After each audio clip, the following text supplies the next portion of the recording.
C'est un honneur pour moi d'être entouré de Robert et de Mélanie, deux amis de longue date. Donc, ça fait plaisir de les avoir avec Libéral en direct avec nous aujourd'hui. Robert, vous allez être modérateur. Mélanie, vous allez participer à un panel dans quelques instants qui est très important. Le Québec en 2017. Il y a beaucoup d'auditeurs à travers le Canada qui se posent des questions sur le Québec, sur ce qui se passe au Québec présentement. Mélanie, vous avez eu une place de choix dans la dernière élection électorale municipale ici à Montréal. Robert, vous êtes un commentateur. Donnez-nous, sans nous dire le contenu de ce que vous allez nous révéler plus tard, deux, trois choses. Le Québec 2017, c'est quoi pour vous? Bien, l'important, je pense qu'on est à Montréal. C'est un congrès biennal. Les gens veulent réfléchir à l'avenir. Alors, l'idée, c'est de mettre un peu la table sur c'est quoi les opportunités pour le Québec dans le cadre canadien, dans le cadre fédératif, à long terme. Puis je pense que le but, ça va être que les panélistes nous entretiennent un peu sur leur vision de l'avenir. Mélanie, évidemment, se connaît bien dans le monde municipal. Elle va pouvoir parler un peu de Montréal, j'imagine. Tu n'imagines pas. C'est ça la réalité. Mais aussi au niveau économique, les opportunités. Le thème de la convention, c'est la prospérité économique, comment on fait pour développer ça. Alors, il y a des thèmes intéressants, je pense, qu'on peut aborder dans cet atelier-là. J'ai bien hâte, en tout cas, je pense que ça va être le fun. Mélanie. Et François, en fait, sans brûler le punch, je vais quand même parler du fait que c'est important d'investir dans la métropole du Québec, que Montréal ait un statut particulier, que Montréal ait davantage accès à des sources de revenus, qu'on investisse davantage dans les infrastructures de Montréal parce que c'est un énorme problème. Montréal a un déficit d'investissement en infrastructure qui brime son développement, son potentiel. Et puis, c'est de tout ça que je veux pouvoir parler. Bernadette. So Robert was just telling us that the emphasis on the Quebec 2017 panel is on the future and what we want to see in terms of investments. So thank you for reminding us of that. Mélanie Joly was in the last mayoral campaign in Montreal and ran a terrific campaign. As I drove around the streets of Montreal, you were very visible. So congratulations on running and having the guts to do that. And you were just telling us about the importance of infrastructure. Can you tell us a little bit more about that? Well, it's important that Quebec and Canada realize that that the metropolis of Quebec, Montreal, needs a special status. And therefore, we need more revenues in Montreal. We need to invest in our infrastructure. There's a huge deficit in terms of investing in Montreal's infrastructure, and that is certainly affecting Montreal's economic potential and also affecting the quality of life of its citizens. So, and people must understand that, you know, when talking about Quebec, when Montreal suffers, the entire province suffers, and that's important, and that's what I've been saying for the past month, and especially during the campaign, and I'll be talking about that today. Terrific. What's your response to that, Robert? Well, I think when you look at Quebec historically, it always has been a leader in doing things a bit differently. On the social front, for example, we talk about childcare. It was in the budget. Madame Marois raised the fees yesterday. Yeah. But those are important policy we need to discuss going forward. What's the model for Quebec going forward? Can we live with it within our means? And it's obviously not a panel on provincial politics, but you know, Quebec and Canada is very important, and we need to seek ways of, you know, nourishing that link between Quebecers and the rest of Canada. So I'm looking forward to the panel's response on that. Ce qui est intéressant, c'est que le Québec fait toujours les choses un peu différemment. Et alors, c'est important pour vous au Québec de bien faire pour justement inspirer des choses à travers le pays. Ben, écoutez, hier, on parlait, Mélanie, laissez-moi commencer avec vous, on parlait beaucoup de la classe moyenne. C'est aussi un grand débat au Québec parce que les données économiques qu'on a vues récemment, non seulement avec le budget de Mme Marois, mais généralement, on se préoccupe beaucoup au Québec de la situation économique du Québec et j'oserais dire un certain déclin économique. Votre vision là-dessus, les moyens où le Québec, selon vous, dans un Canada uni, peut retrouver sa place? Écoutez, le Québec peut retrouver sa place dans un Canada uni. Je vais laisser à d'autres. Parfait.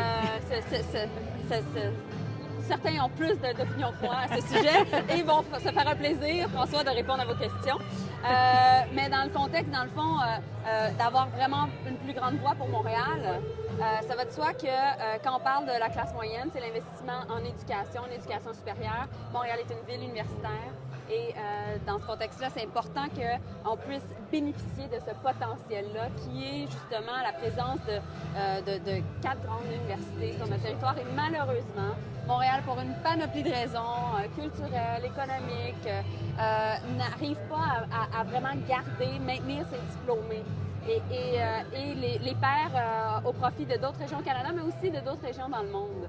Et malheureusement, toutes les recherches, l'incubation qu'on fait au niveau des idées ne se transpose pas nécessairement en emploi, en création d'entreprise. Alors ça, c'est un gros enjeu qu'au niveau municipal, on va travailler, mais certainement, on peut le faire de concert seulement avec des mesures fiscales intéressantes. Oui, c'est ça. On voyait hier, puis je me permets d'enchaîner là-dessus puis de revenir à Robert, mais hier, je voyais, je pense, Montréal, une des villes les plus internationales avec 60 organisations. Oui. Je pense que j'ai vu ça hier sur Twitter. C'est quand même impressionnant. C'est une des villes, si je ne me trompe pas, qui a le plus d'organisations internationales, ou c'est la ville au Canada qui a le plus grand nombre d'organisations. C'est une ville onusienne, en fait, Oui, Montréal. c'est ça. Donc, ça vaut la peine de le dire. Robert, ce qu'on disait sur la classe moyenne au Québec, grande discussion, j'imagine, ça va faire partie du panel aujourd'hui. Oui, je pense que ce qu'on voit, c'est une classe moyenne qui a de la difficulté, qui est endettée, qui met beaucoup d'argent sur la carte de crédit. Des gens qui sont inquiets pour leur rente, leur pension. Ils se disent, est-ce que je vais avoir assez d'argent pour me retirer? Les moyens ne sont pas toujours là. Donc, une classe moyenne un peu pris à la gorge, un peu inquiète pour l'avenir de leurs enfants. C'est la première fois, et ça c'est un phénomène canadien, c'est pas juste au Québec, mais c'est la première fois où on sent que les parents sont inquiets que leurs enfants n'auront pas un avenir aussi bon que le leur.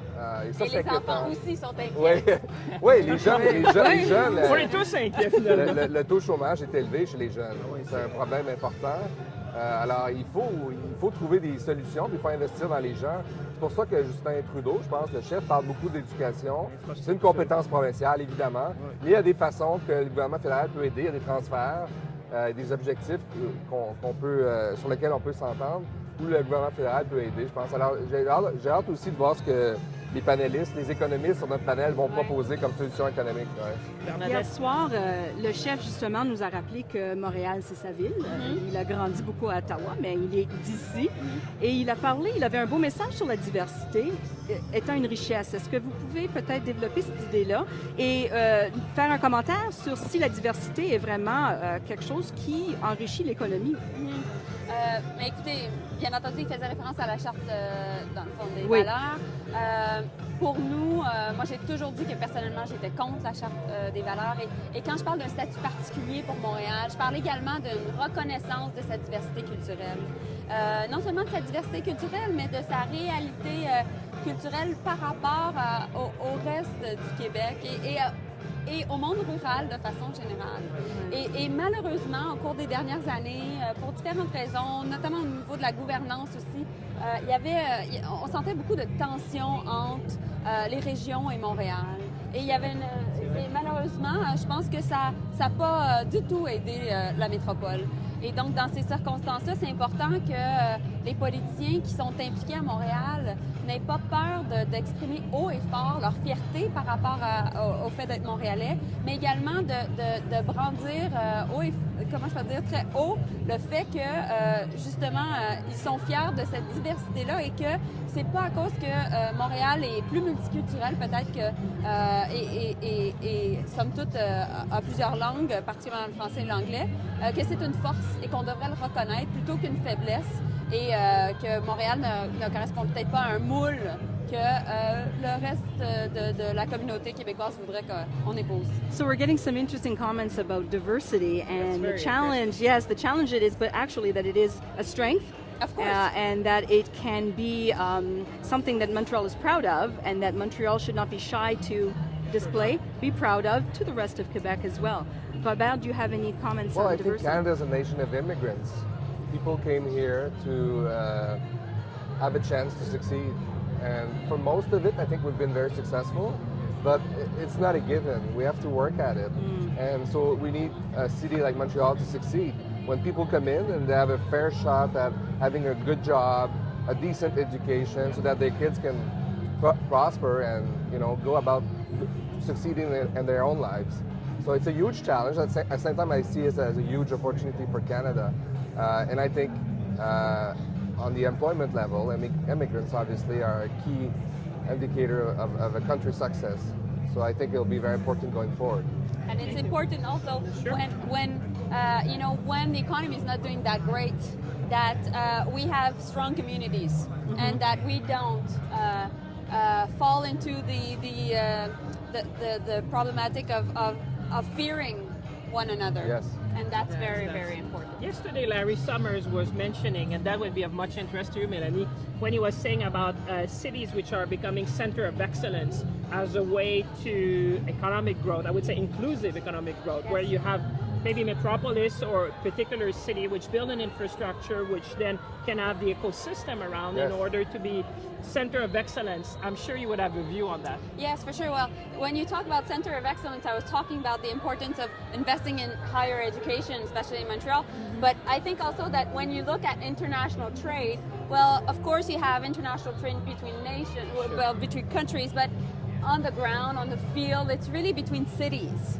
So it's important also that when there's a national treaty, for example, with the European Union or with the U.S., that really that there's the real opportunities, cities seize them, and that there can be between Montreal and Boston, for example, or New York, good trade execution, let's say, implementation. Robert, le rôle des villes, juste pour notre audience francophone, on parlait, hier Larry Summers nous disait l'importance des villes, des métropoles, de faire des centres d'excellence comme moteur de l'activité économique au pays. Ben moi, je vois les villes comme des incubateurs d'innovation, des endroits où on peut aller chercher une expertise, une masse critique aussi, au niveau de l'employabilité, au niveau des gens, puis développer des secteurs, puis les faire émerger. Alors, moi, je pense que un des défis que le Canada va avoir, c'est au niveau des ressources naturelles. Comment on fait pour gérer les ressources naturelles et prendre le virage vert, gérer de façon responsable? Le Québec, on a l'hydroélectricité, ça va bien, mais il y a des provinces comme l'Alberta ou des endroits comme Calgary où les villes peuvent avoir des gens qui se spécialisent dans ces domaines-là.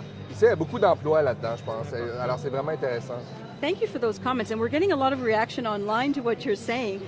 There's some interest in the municipal context and how much leadership takes place there and how it's very different from federal government. So I'm going to go over to the community desk and have them give you some feedback in terms of what's been being said on Twitter. André?